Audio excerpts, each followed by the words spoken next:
সমবেত সুধীমণ্ডলী, মাননীয় প্রধানমন্ত্রী। বিসমিল্লাহির রহমানির রহিম। আজকের অনুষ্ঠান একটা মহতী অনুষ্ঠান। এই অনুষ্ঠানে সভাপতি এবং সহকর্মীবৃন্দ, যারা জমি বরাদ্দ পেলেন সেই বরাদ্দপ্রাপ্ত সকলকে এবং উপস্থিত সুধীমণ্ডলী, আপনাদের সবাইকে জানাই শুভেচ্ছা এবং এই রমজানের মোবারকবাদ জানাচ্ছি। আগাম ঈদ মোবারক জানাচ্ছি। সবসময় শহর গড়ে ওঠে কিছু মানুষের হাসি, কিছু মানুষের কান্না। এটাই হচ্ছে বাস্তবতা। পূর্বাচল যখন প্রথম শুরু হয় তখন একবার আমি ওখানে গিয়েছিলাম, সেই লঞ্চে করে ওই এলাকা ঘুরতে। তখন আবার বিরোধী দলে ছিলাম। তখন ওয়াদা করেছিলাম যে আমরা যদি কখনো সুযোগ পাই কেউ বঞ্চিত থাকবেন না। যা হোক, এরপরে সেখানকার অনেক মানুষ বঞ্চনার শিকার হয়েছিল, কিন্তু যা হোক কিছু প্লট এরপরে দেওয়া হয়, কিন্তু অনেকেই তাদের ন্যায্য পাওনা পর্চাও হাতে ছিল, কিন্তু তাদেরকে প্লট কিন্তু বুঝিয়ে দেওয়া হয়নি। এটাই হচ্ছে বাস্তবতা এবং বিষয়গুলো আমার জানা ছিল এবং আমি যতবারই সরকার এসেছি ততবারই চেষ্টা করেছি সেখানে যাতে যারা বঞ্চিত আদিবাসী তারা যেন তাদের প্লটগুলি পান। যেহেতু স্বাধীনতার পর জাতিপিতা ভূমিহীনদের মাঝে খাস জমি বিতরণ করা শুরু করেন এবং ভূমিহীন পরিবারগুলিকে বিনামূল্যে ঘর নির্মাণ করে দেওয়া তিনি শুরু করেছিলেন গুচ্ছগ্রাম প্রকল্পের মাধ্যমে।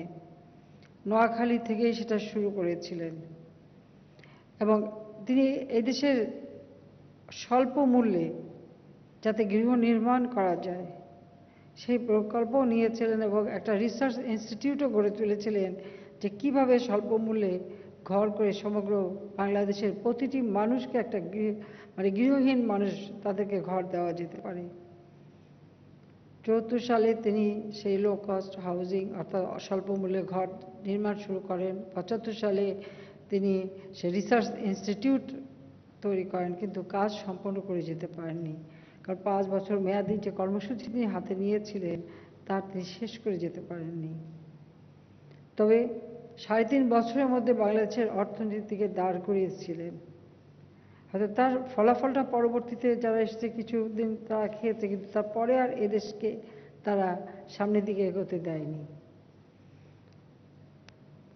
আমি যখন 96 সালে সরকারে আসি, আমার পিতার পদাঙ্ক অনুসরণ করি, যেমন গুচ্ছগ্রাম প্রকল্প আমরা অব্যাহত রাখি, চালু রাখি, পাশাপাশি একেবারে খুবই সাধারণ রাস্তার উপর পড়ে থাকা, ফুটপাতে পড়ে থাকা বা একদম ভূমিহীন গৃহ তাদের জন্য আমরা ঘর তৈরি করা আশ্রয়ণ প্রকল্প হাতে নিই। সেই আশ্রয়ণ প্রকল্পের মাধ্যমে ইতিমধ্যে প্রায় 3 লাখের উপর পরিবারকে আমরা পুনর্বাসন করতে পেরেছি।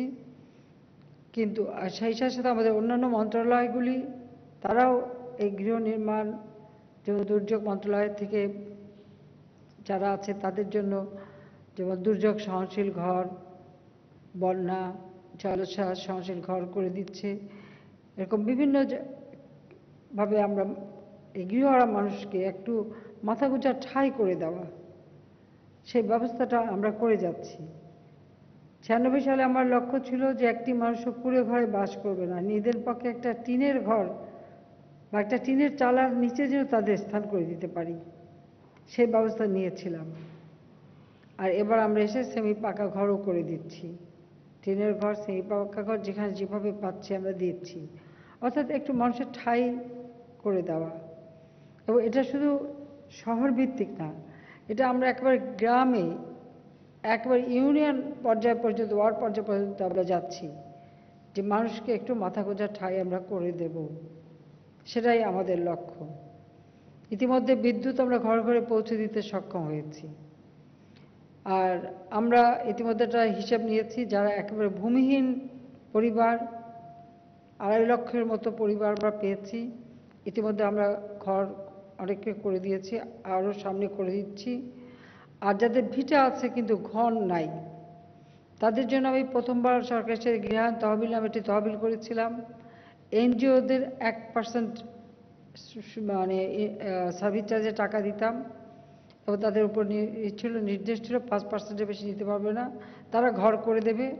সেই গৃহায়ণ তহবিল থেকে তাদেরকে টাকা দিতাম, সরকারের পক্ষ থেকে আশ্রয়ের মাধ্যমে ঘর করে দিতাম। এভাবে আমরা কিন্তু গৃহ মানুষের জন্য ঘর নির্মাণ শুরু করি।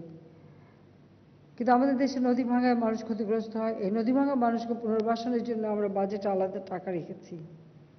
এভাবে আমরা এই বাংলাদেশটাকে প্রত্যেকটা মানুষের জন্য একটু মাথা গোঁজার ঠাঁই হয়, কেউ যেন একেবারে গৃহহারা না থাকে। কারণ জাতিপিতা এটা বিশ্বাস করতেন যে একটা মানুষের যদি একটা ঘর থাকে তাহলে দারিদ্র্য বিমোচন যেমন সহজ হবে, পাশাপাশি তিনি যে স্বপ্ন দেখেছেন ক্ষুধামুক্ত দারিদ্র্যমুক্ত সোনার বাংলা গড়ে তুলবেন, সেই সোনার বাংলাও তিনি গড়ে তুলতে পারবেন। আমরা জানি যে মানুষের একটা আকাঙ্ক্ষা থাকে শহরে বাস করার। এই জন্য আমরা সিদ্ধান্ত নিয়েছি যে প্রতিটি গ্রামে মানুষ যেন নাগরিক সুবিধা পায়, শহরের সুবিধা পায়, শহরে থাকার মতো যে সুযোগ সুবিধা সব যেন তারা সেখানে বসে পায়। আমরা কিন্তু সেই ব্যবস্থাই করছি এবং সেভাবে আমরা রাস্তাঘাট, পুল, ব্রিজ তৈরি করা, অবকাঠামো তৈরি করা, ঘরবাড়ি তৈরি করা, এমনকি একেবারে গ্রাম পর্যায়ে মানুষ যেন যদি কেউ ফ্ল্যাটে থাকতে চায়, আমরা পল্লী জনপদ নামেও একটা প্রকল্প নিয়েছি। সেখানে তারা ওই ফ্ল্যাটও কিনতে পারবে এবং একই সাথে জীবন জীবিকার ব্যবস্থা করতে পারবে। সেইভাবে আমরা বিভিন্ন পদক্ষেপ নিয়ে যাচ্ছি।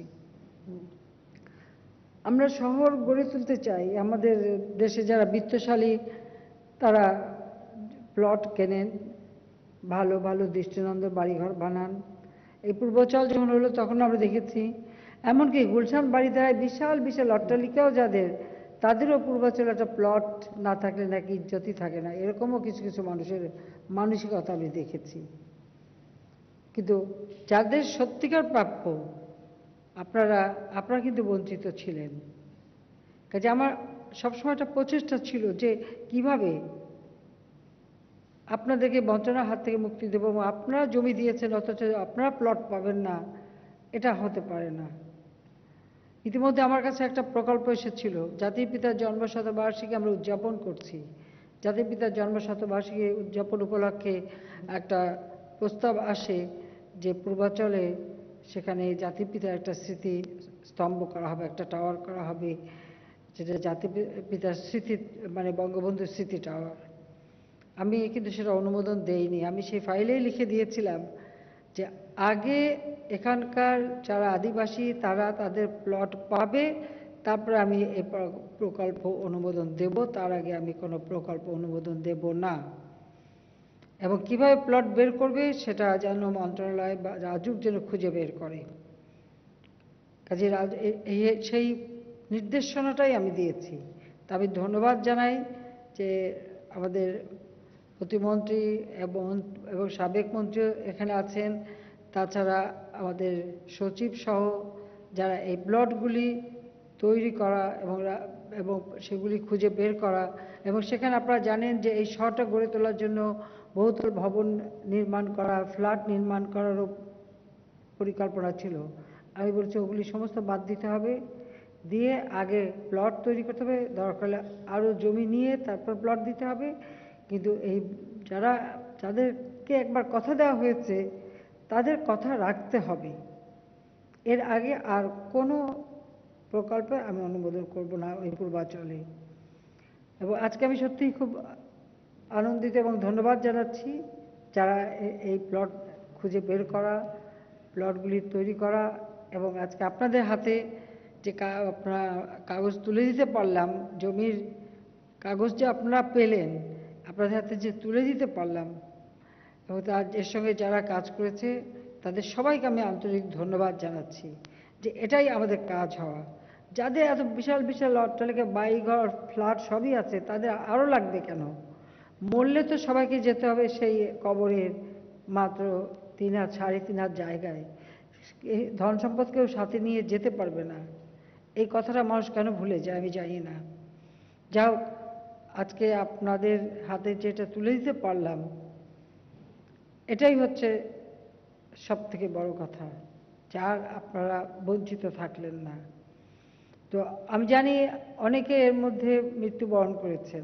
আমার কাছে মাঝে মাঝে অনেকে মেসেজ পাঠাতেন, খবর পাঠাতেন, আবার টেলিফোনে মেসেজ আসতো, আমি পড়তাম এবং তখন থেকে আমি চেষ্টা করেছি। তো আপনি জানেন যেখানে যেখানে বড় লোকদের একটু দৌরত্ব বেশি থাকে সেখানে আবার কাজ করা বেশ কঠিন হয়ে পড়ে। তারপরেও আমি এখনকার আমাদের যারা এখন সচিব বা মন্ত্রী বা অন্যান্য যারা এই প্লটগুলি তৈরি করাতে কাজ করেছে তাদেরকে আমি ধন্যবাদ জানাচ্ছি যে তারা, আমি জানি অনেক কষ্ট করে তারা এটা করেছেন, অনেক বাধা বিপত্তি থাকা সত্ত্বেও তারা করতে পেরেছেন, সেজন্য আমি তাদেরকে আবারও ধন্যবাদ জানাচ্ছি। তো আমি এটুকু চাই যে বাংলাদেশের একটি মানুষও গৃহহীন থাকবে না। যেটুকু পারি, যেভাবে পারি, একটা মানুষকে একটা ঘর, একটা মাথা গোঁজার ঠাঁই, সেটা আমরা করে দেব। এবং পূর্বাচল এটা একটা পরিকল্পিত শহর, আমি জানি পূর্বাচল তৈরি হচ্ছে। শুধু পূর্বাচল না, পূর্বাচল, ঝিলমিল, উত্তরা এবং আরও বিভিন্ন শহর। যেটা শুধু ঢাকা শহর কেন্দ্রিক আমরা করব না, আমরা একেবারে প্রতিটি বিভাগ এবং জেলাতেও যেন এই ধরনের পরিকল্পিত বাড়িঘর মানুষের জন্য হয়, মানুষ যেন উন্নত জীবন পায়, আর প্রত্যেকটা গ্রামের মানুষ যেন সুন্দরভাবে বাঁচতে পারে। আমি সত্যি আবারও আমি আনন্দিত যে আপনাদের হাতে আপনাদের প্রাপ্য, এটা আমি বলবো, এটা আপনাদের প্রাপ্য ছিল, কাজে আপনাদের প্রাপ্যটা আপনাদের হাতে তুলে দিতে পেরেছি। আল্লাহ রাব্বুল আলামিনের কাছে আমি শুকরিয়া আদায় করি এবং আপনাদেরকে জন্য সবসময় দোয়া করি আপনারা ভালো থাকেন, সুস্থ থাকেন। সবাইকে ধন্যবাদ। জয় বাংলা, জয় বঙ্গবন্ধু, বাংলাদেশ চিরজীবী হোক।